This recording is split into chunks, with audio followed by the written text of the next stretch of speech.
Fala galera linda, o Edmara Martins e mais um vídeo para você e para mim. E nós estamos fazendo a leitura do livro Desperte Seu Gigante Interior, de Anthony Robbins. E já vou pedir para você dar like nesse vídeo, que isso é muito importante para o canal e para mim, muito importante para você se inscrever e para você compartilhar geral, se você, entender que esse conteúdo é mara.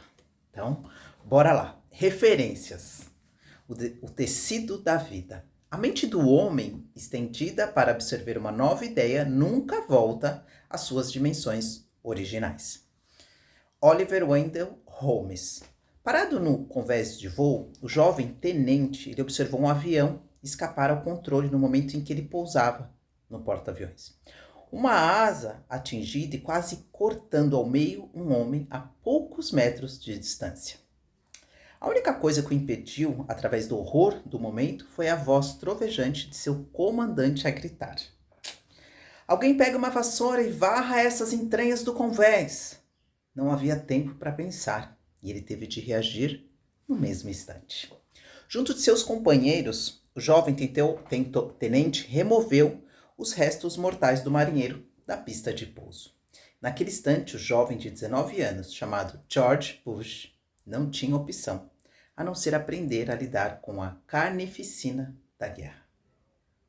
Seria uma lembrança que ele repetiria muitas vezes para descrever o choque da morte violenta e a necessidade de ser capaz de reagir. Outra experiência que moldou a sua vida foi uma missão de bombardeio que realizou não muito depois da tragédia no convés do porta-aviões.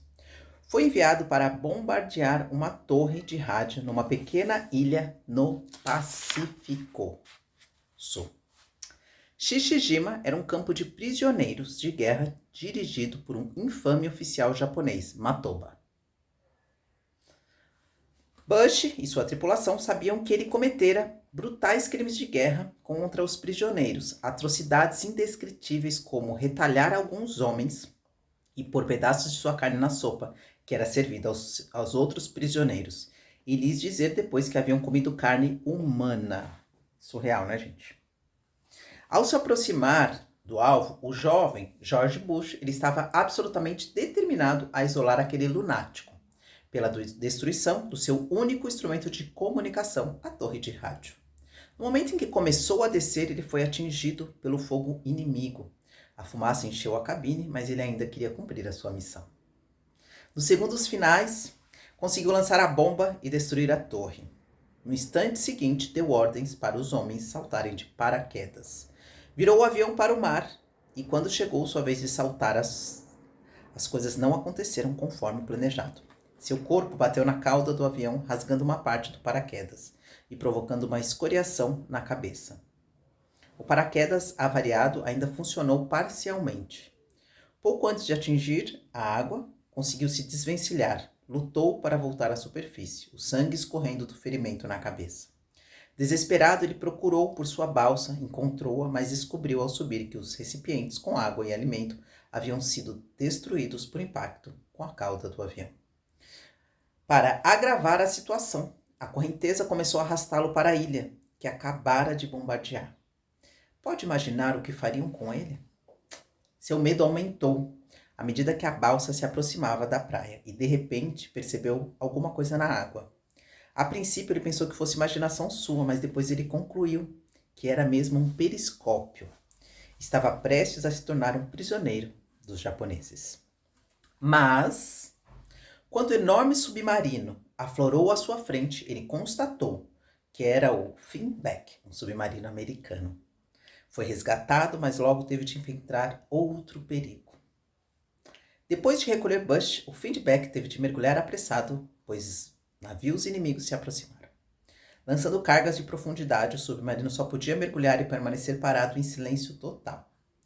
Só restava à tripulação apelar para sua fé e rezar para que os explosivos não atingissem o Finback. George Bush não apenas sobreviveu a essa experiência, mas também realizou muitas outras missões de bombardeio bem-sucedidas. Voltou aos Estados Unidos como um herói de guerra e disse mais tarde que seus dias no submarino estiveram entre os mais importantes da sua vida. Uma ocasião em que começou a pensar sobre seu destino, sobre quem era e por que viera a este mundo.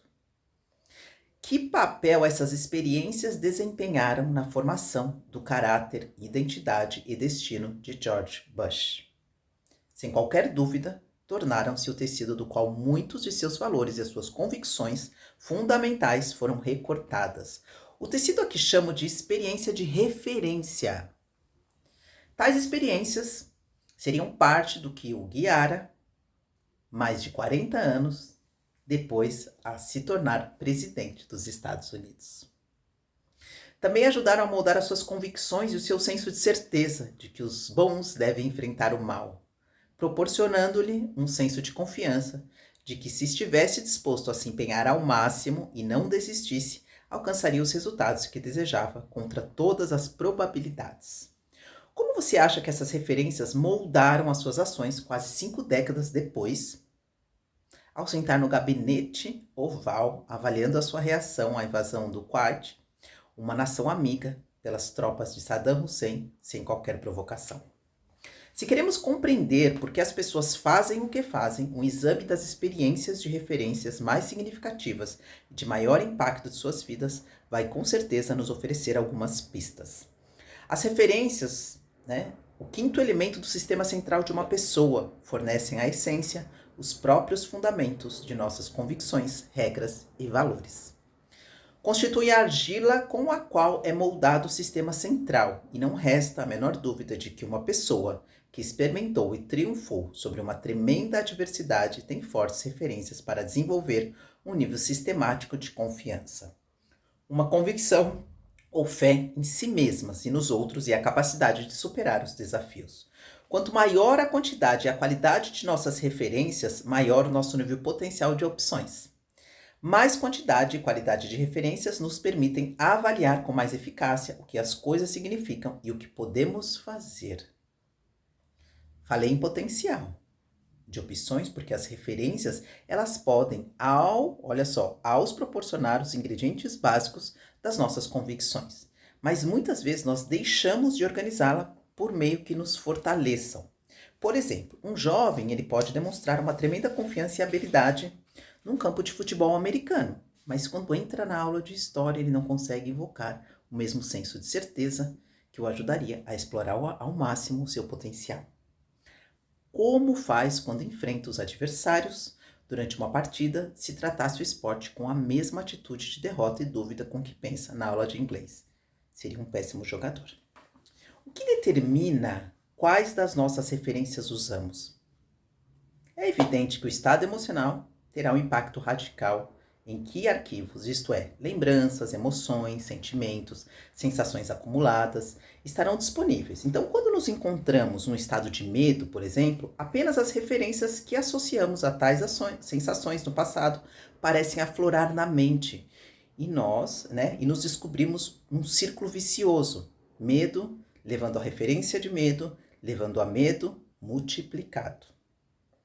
Se nos sentimos magoados por alguém, tendemos a abrir o arquivo e recordar todas as outras experiências em que essa pessoa nos magoou, em vez de mudar o estado pela recordação do que a pessoa realmente sente por nós, pela recordação das ocasiões em que demonstrou todo o seu amor.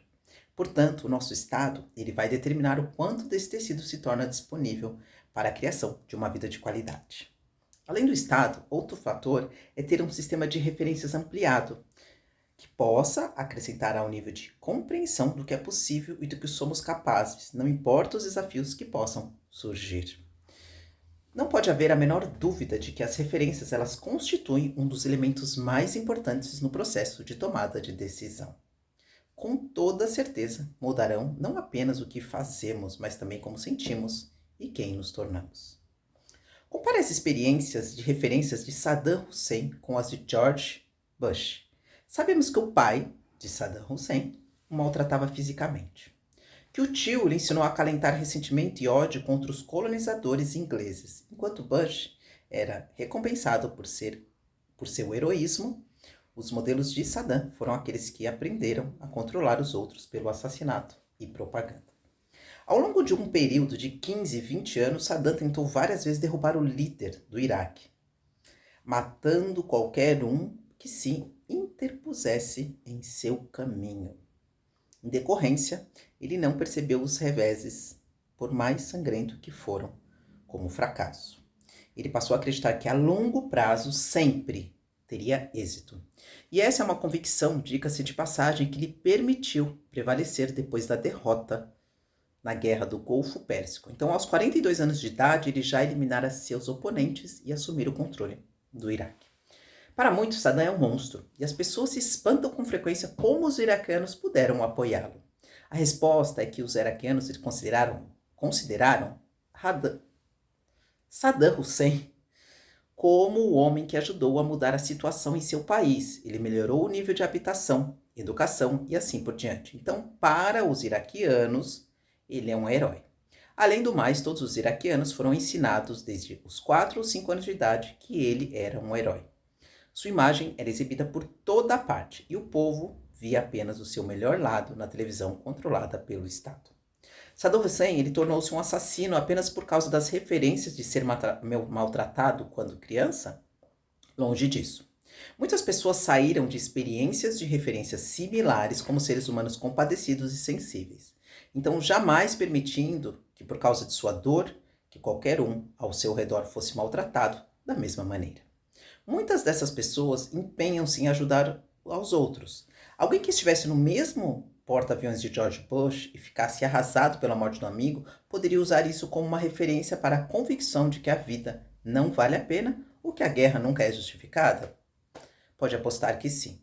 Então eu repito, não são as referências, mas sim a maneira como nós interpretamos-as, a maneira como as organizamos, que determinam as nossas convicções. Que referências desempenham um papel maior nas experiências de nossa vida? Tudo depende daquilo que nos reforçam. Saddam Hussein, ele foi recompensado por abrir um caminho de assassinato e de destruição, até assumir a liderança de seu país. George Bush foi reforçado constantemente por seu foco em fazer a coisa certa, contribuindo e ajudando aos necessitados. Estes reforços ajudaram a criar fundações para os destinos muito diferentes das vidas destes homens. Né? Bem, eu vou ficando por aqui nessa leitura maravilhosa e amanhã tem mais um capítulo para você. Ainda temos isso aqui para terminar, tá vendo? E amanhã nós vamos falar de o que são referências. Então, já vou pedir para você ficar comigo aqui nesse canal, tá? Dá uma likeada aqui e escreve aqui um comentarinho para me ajudar no meu crescimento, tá bom? Um beijo, muito obrigada e que Deus abençoe grandemente a sua vida.